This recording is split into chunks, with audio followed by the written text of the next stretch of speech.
Hi, hello, good morning. Welcome to today's session. So, we started our discussion from the chapter Rise of Nationalism in India. So, from the chapter, we were discussing about Swaraj in the plantations.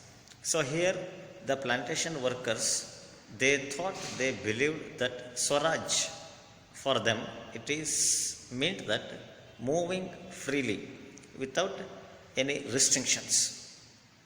So these plantation workers they took participation in launching the movement with opposing or for opposing the Inland Immigration Act which was introduced or implemented in the year 1859 which prevented or which not allowed these plantation works to leave the plantation without the due permission. Then these group of people they interpreted the term Swaraj in their respective own ways. Then civil disobedient movement it is the other important movement which was launched by Mahatma Gandhiji. In the month of February 1922, Mahatma Gandhiji decided to withdrawal non-cooperation movement. So, when Mahatma Gandhiji is going to withdrawal non-cooperation movement, many political leaders like Chittaranjan Das, Motilal Nehru, they formed their own political party with their own political philosophy or principles. That is Swaraj Party. Then the Congress Party, it argued or Swaraj Party argued to the Congress Party for returning them to the council politics. Then younger leaders like Jawaharlal Nehru, Subhash Chandra Bose, then others, they highlighted for more radical means and measures in launching agitation for demanding full or complete independence. So after discussing this, in today's session, let us discuss about the factors that shaped Indian politics towards the late 1920s. After 1920s, what are the different factors which changed the political factors? First one, the worldwide economic depression. It also made a rapid impact on Indian political system or economical system or economical factors. Then different crops, different goods produced or cultivated by farmers, particularly agricultural goods prices, it collapsed after 1930. Because of that, demand got increased for agricultural goods and even export of these goods got declined. Then Simon Commission got its entry to India. It was constituted by Tory government of Britain. That is the government formed in the British Parliament or in Britain. So it came to India to look into the demands of nationalist, the political leaders, one who expressed their demands for getting Swaraj or complete independence. This particular commission, it came to look into the demands of nationalists and it advised the changes in the constitutional structures of India.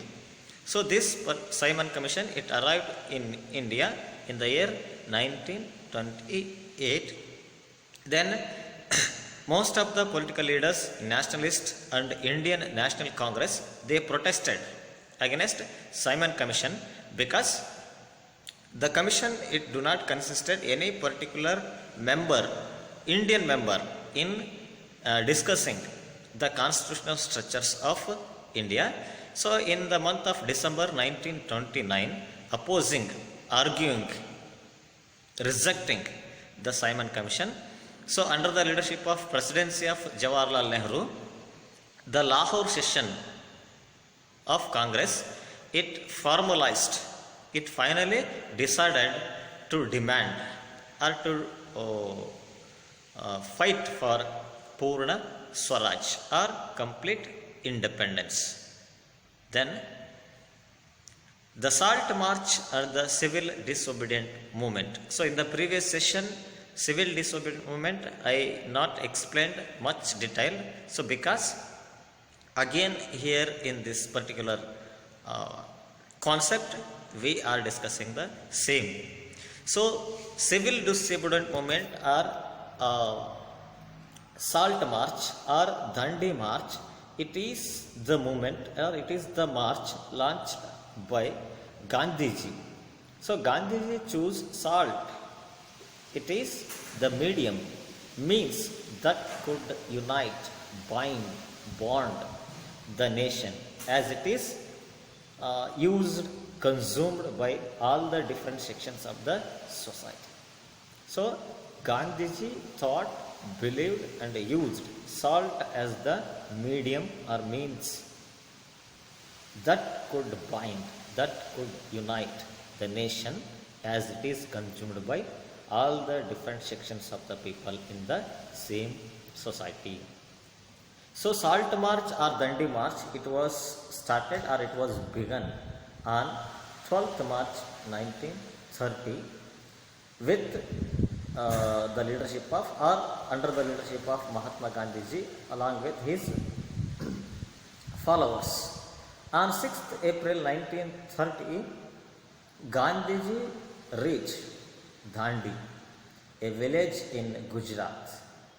It is seashore. There he broke the salt law by boiling water and preparing or manufacturing salt. So thus it began Civil Disobedient Movement.